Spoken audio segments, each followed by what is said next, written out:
We're at the Muleshoe Area Public Library today, and we're visiting with Thelma Hughes of Sudan, but she formerly lived here in Muleshoe, and she has written a book of poems. What's the name of the book?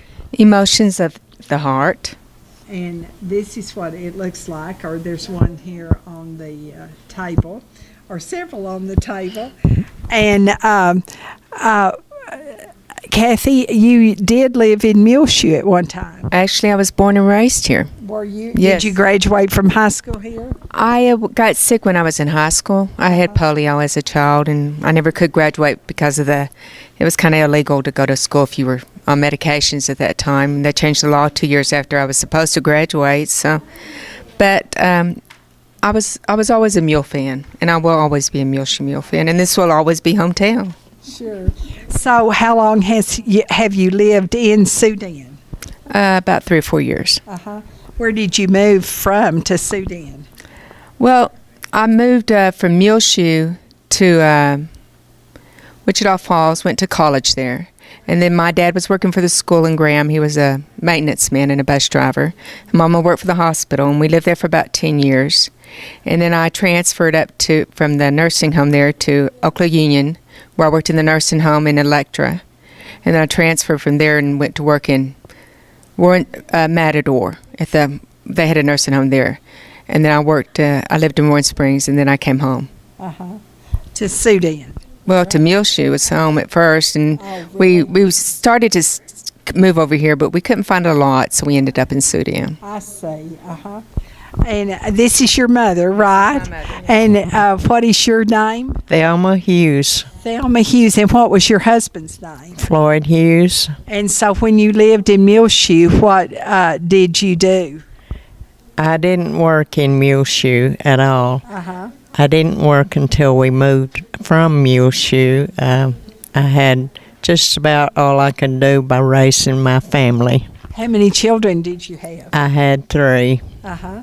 And so is this your youngest, your oldest, or your middle one? This is my middle. The middle. You got caught in the middle, Yeah. right? I'm the one in the middle. I have a sister 4 years older, Layla, and I have a brother 12 years younger, BJ. Uh-huh.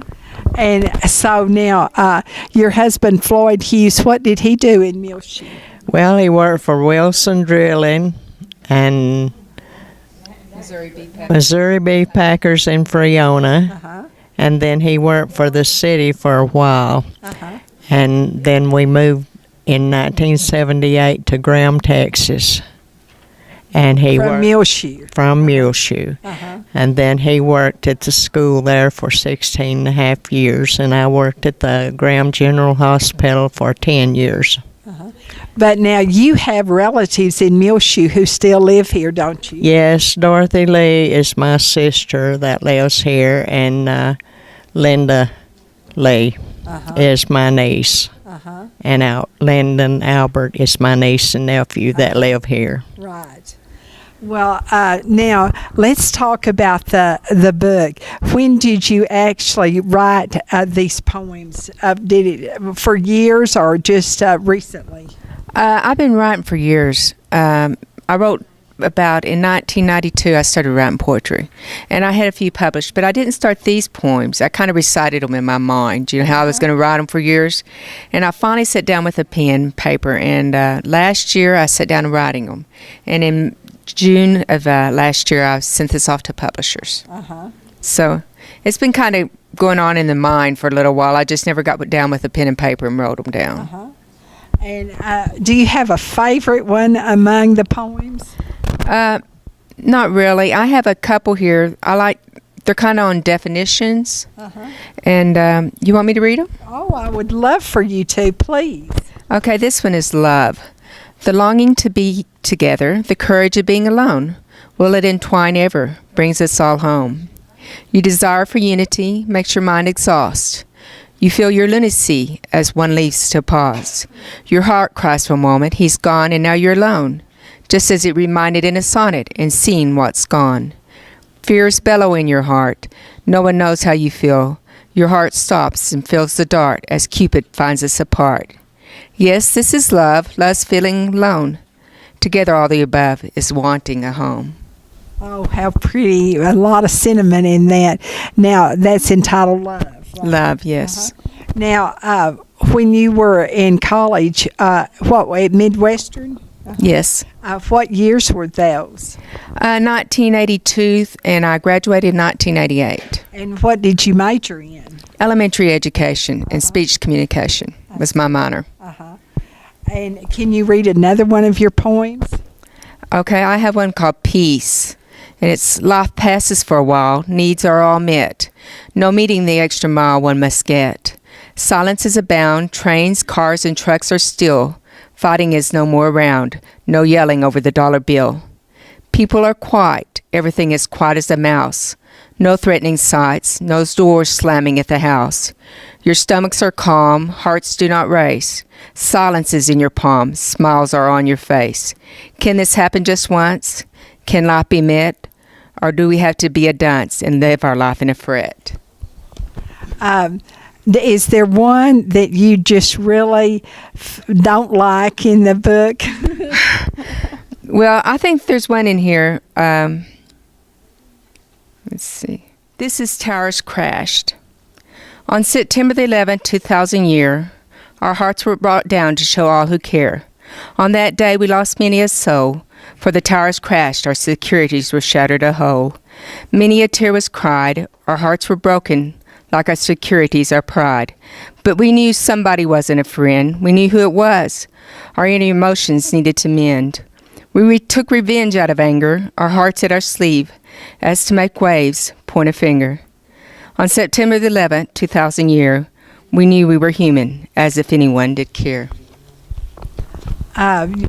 Is this the first book that you've ever written poems, or have you done others?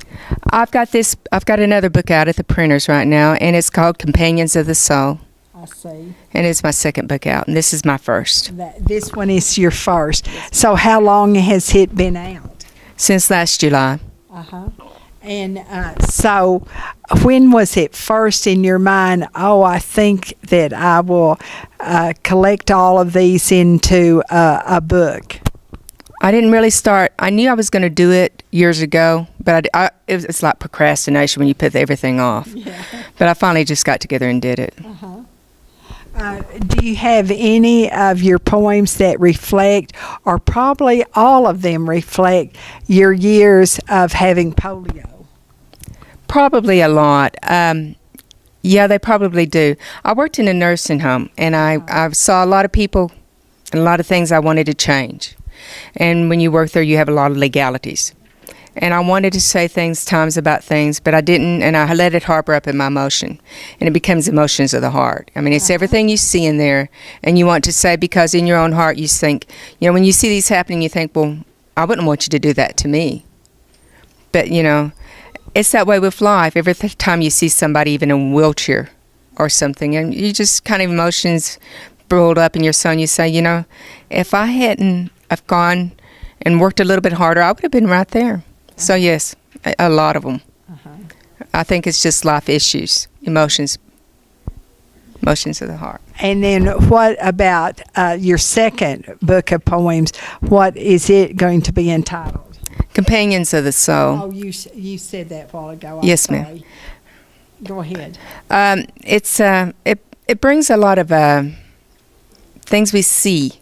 For instance, I have one on there on the mystery of birds, and I don't know if you've ever noticed this, but it's like when children, they're taught to feed ducks. When the ducks are out eating at the lakes, and but you never notice it until you go to this parking lots. And if you have blackbirds, they have French fries all over the parking lots. And how many times would we think that our children would be feeding these blackbirds French fries? I mean, it's just little things that we really don't understand. Like, I don't know how many times you've ever noticed it, but you see the wild dogs out there, and they're hanging around in the alleys, and you see cats over there. They slam the lid, and the next thing you know, they're all scattered, and up drives up the animal catcher. I mean, it's just like something you never notice until you really, really notice, and it's like there's something really going on. It's like a system. They have a system as much as we have a system. And we do little things that really, if you think about it, there's a good reason for it. It's just something we're all teaching ourselves. So, yes. Well, I'm so glad that we could be with you this afternoon here at the Muleshoe Area Public Library. Now, after today, where can they get your book? They're on sale at Barnes & Noble or Amazon.com. Uh-huh. And how much are they? They run between $9.99 and $14.99 at Barnes & Noble's. Uh-huh. And or that's what they told me they were selling them for. Uh-huh. So, but I'm selling them for like $10. Okay. And I bet they could find you in Sudan at your Yes, home. they could. They sure could. Okay. Do you have a telephone number? It's 806-566-5727. Now, tell us about your other children, Ms. Hughes. You say that Kathy is your middle one, and who is your oldest child? Leila Copley is the oldest, and B.J. Hughes is the youngest. And now, where is your oldest daughter? Oldest daughter lives in Fort Hall, Idaho, and they are missionaries for the Indians there. Has she been there a long time? Oh, they moved around from state to state, but I think how long is she? 6 years. About 6 years in Fort Hall. Uh-huh. Has she been a missionary a long time? No, not really. I wouldn't say too often. Yeah, she might have been too. How long do you think your sister's been a missionary? She's been since the early 80s. Uh-huh. Mm-hmm. Now, is she a Copley from Muleshoe? She is. She married Joe Copley in Muleshoe. Uh-huh. I don't remember what year. 73. 73. And now, who is Joe related to? Joe is Bill Copley's son. Bill Copley's son. Uh-huh. Bill and Myra Copley. And then how many grandchildren do you have? I have 5 in all. And your son, where does he live? My son lives in Honolulu, Hawaii, Uh-huh. and he is working for the military from Wichita Falls. I see. And he's going to college at Wayland Baptist, taking a course there at night. Uh-huh. So, and he's been over there since 2008. Yeah, he left and he was transferred to Japan. And then he went in 2000, well, he's been about 2007 or 2008. And then he transferred after Japan for 2 years to Honolulu, Hawaii. Uh-huh. And he's working at the the naval base there. Now, did your siblings go to school in Muleshoe, Kathy? Leila graduated from Muleshoe in 1973. Uh-huh. And BJ was 12 years younger than me. So see. he graduated in Graham. I see. So after you moved from Muleshoe. Yes, ma'am. Well, it's so good to talk to both of you, Thelma and Kathy Hughes, and thank you for sharing some of your poems. About how many is in this book? There is, I think there's 42. Let me 42 poems, and 37. and what ranging in what subjects? I have them ranging in emotions, jealousy, love, peace. And then we talk about church and how important it is to just go to church. Uh-huh. And emotions of the heart. And you can contact Kathy over in Sudan at her home. And it'd be $10 if you buy direct from her. And I know she would be happy to even autograph it. Thank you again, Kathy. You're welcome.